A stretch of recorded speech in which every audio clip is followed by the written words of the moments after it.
the question is, the word Zamm is applicable to a very wide scale of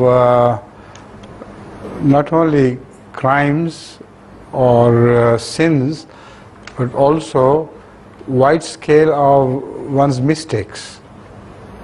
Zamm is a very wide word in its meaning. So whenever we think of Zamm about Rasulullah sallallahu alaihi wasallam, there are two ways of explaining this. Number one, Zamm is a human character. To do error, to err is human. It's impossible for any prophet of God not to have erred in any way.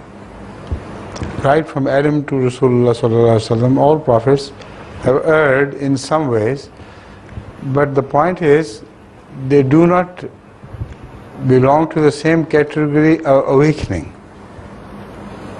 The greatest among them, Hazrat Rasulullah sallallahu alaihi wasallam, he thinks of his errors which are very small, so small that in ordinary people they should be considered as great, not vices, but shall we say pieties, pious acts. So it depends, it's a relative question. Hazrat sallallahu alaihi wasallam, whenever he stood up for seeking forgiveness of Allah, he thought of his zunub.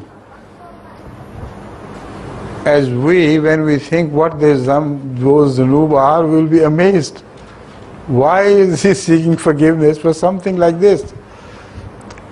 But he was so humble that he considered even human mistakes as errors, as sins. So that is why he is the greatest. And as long as the life continues, there is always a possibility of errors being repeated. So God assured him that we realize that you are seeking forgiveness for your past errors, but you should be happy to learn that these human errors are a part of life. So in future also, you may make small, very small, minute mistakes, but Allah has already forgiven them. This is the true meaning of the verse which you have quoted, in my opinion.